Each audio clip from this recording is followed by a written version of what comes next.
Uşaqlar, bu ehramların zirvəsindən bizə 4000 il baxır.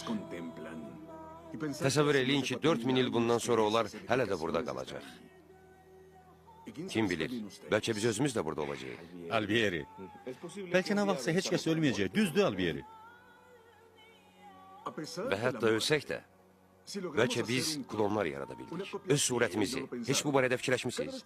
Qocaldıqca mən özümün yeni surətimi yaradıram. Beləcə insan əbədi yaşaya bilər. Zamana və ölümə qalib gələ bilər. Qədim Misirlilər mumyalar vasitəsilə zamana qalib gəlməyə çalışırdılar. 22-ci əsr isə buna nail olmaq üçün klonları sınayacaq. Albieri, sənin kimisə klonlaşdırmaq imkanın olsaydı kimi klonlaşdırardın? Kimi? Hə Albieri, kimi?